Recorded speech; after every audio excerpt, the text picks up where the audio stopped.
know why we're here. I can still hear it. People want to pretend that it went away, but we're reminded of it every day. All of you, you're my brothers and my sisters, and I feel it in my core. Professional wrestling is bleeding. There needs to be a change. This is that change. And to get there, we have to go back to where it all started.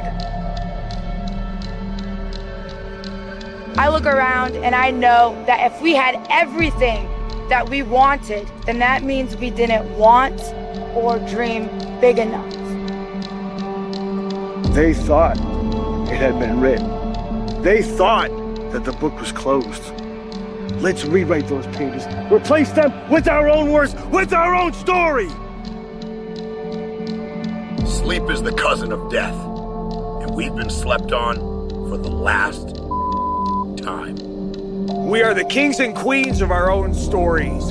In this story, it's time for the next chapter.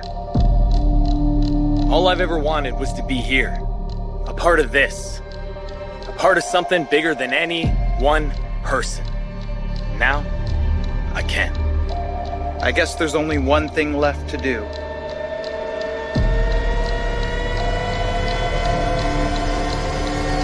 TNA wrestling. It's all about total non-stop action. These lights will inspire you.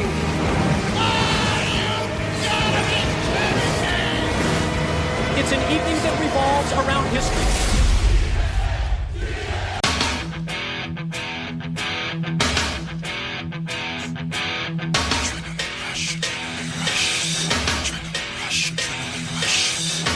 There we go.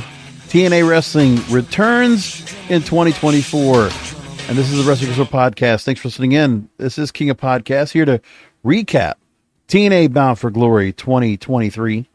And besides a very good card they had tonight, and with what they decided they're going to do with the show itself, it's getting overshadowed by the major announcement, which came after the end of Shelley retaining the Impact World title in a very good match over Josh Alexander. But let's just be honest, it was completely overshadowed by the fact that an announcement was made. We saw roughly a 4-minute plus package with all the members of Impact Wrestling coming into this like swamp, desolated area to bring out the old TNA, Total Nonstop Action Wrestling, coming back. And that's what we got. So, besides the fact, Chris Sabin retaining the X Division title, PCO looks like he's back winning the Monsters Ball match, ABC becoming once again tag team champions, which was the only title shot, the only title match that we had a new champion. That's it. And then we get Jordynne Grace, who now gets a trophy, the Call Your Shot trophy, is going to cash it in now at Hard to Kill, most likely against Trinity, who beat Mickie James tonight for the Knockouts World title to retain, and Alex, like I said. But after that, everything changes. When TNA comes back for Hard to Kill, January 14th, that's what I think they said, the TNA name returns. I love the way they put that together. And I personally love that TNA is coming back as the name of the promotion. I am. I don't know how other people feel about it, but for me, I like the fact they decided to go back to that name. I do. Now, of course, some people are going to feel indifferent about it. Now, there are going to be people that are going to have their own opinions about it. I got it. And that's okay. But you have to think about the fact that the official rebranding of Impact Wrestling going back to 2017 and everything coming back to the fact that Impact Wrestling was going to be the name of the company that Anthem brought together, and 6 years we have not had that name synonymous with the company. Then again, we know that TNA has always had people with a love-hate relationship. Let's put it like that. Everybody's already had an opinion about TNA for years. I will say this. I enjoyed many years of the TNA brand up until, let's say, when things changed around, well, let's just say the Bischoff-Hogan era. I mean, I still enjoyed it somewhat. It wasn't great. When they decided to let Dixie Carter, get the idea that maybe she can go ahead and compete with the WWE and bring in all the former stars from WCW, that was the mistake. They want to rewrite history. The bottom line is, TNA now, they have built themselves back up. Anthem Sports Entertainment have built Impact Wrestling back up from a complete rebuild. Because remember, if you're looking at where the things are now, we lost the Spike TV deal, Destination America, to Pop, to Pursuit, and to Access. So many things happened before we got to this point. And then things came across, and you know what? We got back the company. 2014, 2015 began some of this kind of like this haze, and Billy Corgan be involved, which gave him a little bit of his own onus to eventually, after he left the company because of what his involvement was, well, he decided to go and do something else. Thus, he goes to NWA. A lot of things happen through TNA. Think about some of the stars that you see now on major rosters now in AEW and the WWE, right? It's TNA. There is a TNA thing across the board. It has a presence. It has an effect. All the major wrestling promotions have acronyms. And Impact Wrestling was never that. The only one that's not. And so for Scott D'Amore, Ed Norholm and the team there, to feel confident they could come back and bring back TNA. I love it. It was wonderful. I really did enjoy the fact that, they brought this up, and this is really what the biggest thing was going to go on tonight for the show, was to bring back the TNA name. A lot of people are going to go ahead and resonate with the fact that TNA is back. It's trending on Twitter right now. And so far, I'm seeing a lot of positive feedback, which is great. And why not? Now, for the longest part, TNA wants to go ahead and get themselves back up. And listen, everything was all said and done. You had a number of years of really lean and rough times, but somehow, some way, the company survives. They're now back to a level that is very respectable for themselves. The idea to think that, well, they can't go much farther with the Impact Wrestling name. Impact is still part as the name of the show, the name of the TV show, but they want to go TNA again. And I'm all with that. And even the Wikipedia page already has a point now where they say that Impact would revive the TNA brand. So I guess it starts officially at Hard to Kill. Wow. Now, we already know that Impact Wrestling is going to go ahead and make changes to the branding and the production. I would probably start thinking that the Impact Zone and all the things that related to TNA, this is a full embrace of the original TNA branding and some of the things that were synonymous with TNA. So, my guess, the six-sided ring comes back. The things that are synonymous with TNA, the King of the Mountain match, I see that coming back. The six-sided ring, yes. Somehow I think they bring that back too. I don't know why, but I really think they'll bring that back. Because Impact Wrestling tonight, Bound for Glory showed me something very important. And I think Scott D'Amore And the team there realized something. Because Impact Wrestling, for the longest time, they've been another promotion paralleling NWA, NWA, Major League Wrestling, GCW, if you want to count that. And in a sense, they've been channeling what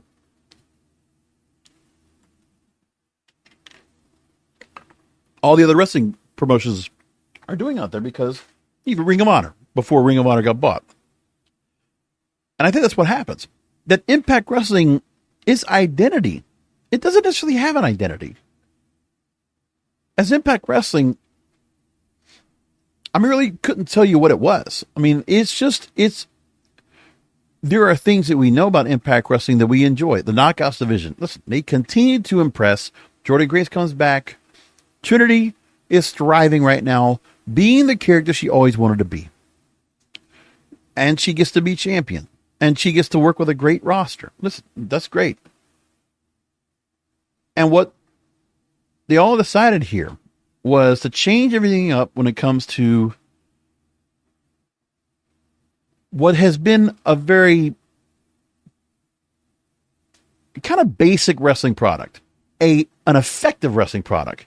Impact Wrestling does have the point where they're a good wrestling company. They got very good talent. No doubt about it. I've always said they do have to go in some cases, and maybe a little bit more than others, especially during this time. They've had to rely on a lot of veterans to come into play that have been out there. And don't get me wrong. I mean, Motor City Machine Guns, still very active, still very good. Holding a role right now in TNA with the X Division and the World titles. Again, they're continuing that after Rebellion. Trinity brought in from WWE after what happened to her. And she's helped to go ahead and build that brand. She's done very good with that. Mickie James, holding on to her and having her come back after injury, really, her match with Trinity puts Trinity over the top. A legitimization. Because you needed to go and see where Trinity beat Deonna Purrazzo. She's not going to have to take Jordynne Grace on. So, like, for Trinity to be solidified as one of those top main event knockout champions in this company, she has to go through Jordynne Grace, because that's one of the major opponents she has to go and take on. But she beats Mickie James. Strong fashion. The same thing for Alex Shelley. He needed to be legitimized because the whole idea of transitional champion, they made that point building up the match. And Alex Shelley, I think for his credit, this was a match he absolutely needed to have. Like, there's nothing I can ever say that's ever going to go ahead and overshadow the fact of how well Alex Shelley has done in his career. Okay, he is a consummate wrestling, stand-in. He does the job. He gets it done. He's been very active. I never thought his character was always like so charismatic, but him in the tag team, yes. And even him, in a tag team sense, yes. As a single star, it's always been a little bit off and on for me. But his wrestling ability, unquestionable. But the match he had tonight with Josh Alexander, I think it was very important for him to have, because I think he needed to go and have. There had to be the point where, with Josh coming back, my thought process the whole time, and I said it on the program, I thought Josh was going to take that belt back. But they didn't go that route. But they gave us a very long match. And the match they gave us, very strong, 22 minutes. And Josh Alexander, simply put, was beaten by Alex Shelley. Alex Shelley was the better man tonight. And a very impressive match. A very well done match. Well laid out. I really enjoyed that a lot. So I had no problem seeing Alex Shelley take the belt. And Josh Alexander still looks strong as a result. The Call Your Shot Gauntlet, of course, a couple of highlights. Sonny Kiss is now in the company. And he was called Sonny Kiss tonight. And it was kind of cool to go and see him out there with Bully Ray, and they were working together each other. And, Sonny Kiss, now in full, he's definitely embracing his female, persona, his female presence. I mean, was dressed very much feminine out in the ring. No more of the booty shorts, now in a full female wrestling garb, fully embraced. Okay. And a company like Impact Wrestling is very welcoming. Obviously, when we see a lot of things when it comes to Giselle Shaw and the whole setup of the Shaw entourage that they have there in the company, there's obviously no issue with having wrestlers that are either trans or gay or whatever. It doesn't make a difference. No difference at all. No problem there. But it's a very accepting, very inclusive company. They make a point of that. So that whole setup was good. That was fine. Jonathan Gresham coming out. The men and women, intergender. We already had that going back for a long time, going back to the championship matches between Sami Callihan and Tessa Blanchard, which were incredible at the time. So we can all go ahead and perceive what TNA is going to be coming up. But I think, getting back to my original point, what you got with Impact Wrestling tonight was a very good card. It is what they are at their peak. So seeing, they can bring stars in from other companies. Will Ospreay coming in with a great match with Mike Bailey. Having ABC, having the Rascalz, having Josh Alexander, having Mike Bailey as the major points of the strong grassroots talent that this company has. Like the talent that's been there, that have been, their names have been made from Impact Wrestling. You see that here. But the missing piece was TNA. TNA was their identity, and for them to continue to run away from it 6 years later, I understood why they did that. I understand why they chose to go that route. I really do. I'm just curious what they're going to decide they're going to do going forward to embrace the TNA culture, the TNA brand. There are obviously some things that they're going to do to bring back the yellow and red. Fine. Like it. Even the redesign of the logo, I love. That was actually really cool. I like that they brought back the TNA logo as it was, with the little yellow and red scheme that really looks good.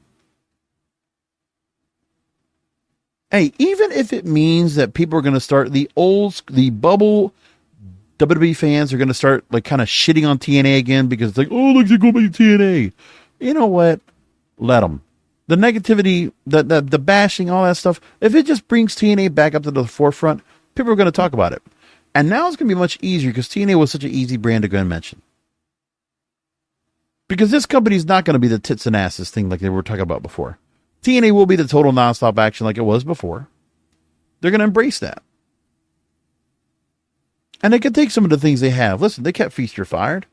And that's why Moose was able to go and cash in his briefcase coming up to go after Alex Shelley for the World Heavyweight title at Hard to Kill. So they already got 2 main event matches all set up.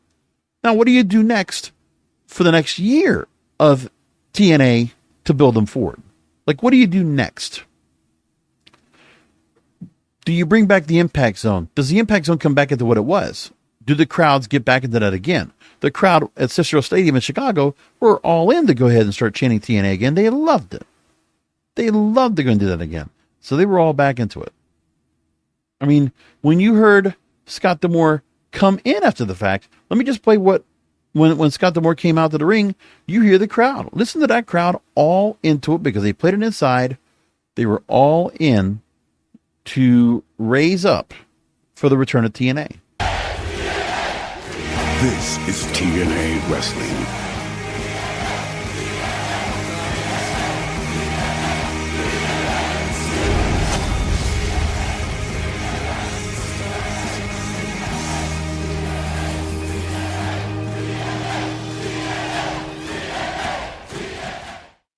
Crowd was into it. Happy to see this come back. I really hope the ring comes back.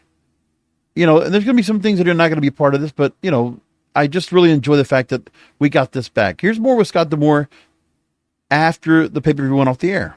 They say if there's true love, you don't let it You people never let it go. These people grew up watching it and never let it go. And God damn it, it's never going away. Because those fucking chants are going to ring in arenas around the world forever. Because TNA Wrestling, we're fucking back. And I think the return of the TNA name got a bigger pop than anybody else in the matches tonight. It really makes me happy to see this again. Now, I'm looking right now as people are talking about it. First of all, the former wrestlers on the product, happy to see it. Let me tell you, Velvet Sky, she says amazing. Others, welcome home TNA. I've missed you. I speak for everyone when I say we support TNA. It's excited ring. You know, we are back, baby. That logo, oh my God. Like, it really is wonderful to see this come back. And I want it all back. TNA cross the line. Like, give me all that back. Also, I didn't get a chance to get mention of Mike Tenay and him talking about Don West and really just the legacy of TNA going into the Hall of Fame. So I missed that part. I want to go and take a part of that and bring that all back. It's good to see TNA out there and see Mike Tenay back out there again. Kind of set it up. So let me quickly just play a quick clip from Mike Tenay speaking about at the Hall of Fame right before the show got on the air.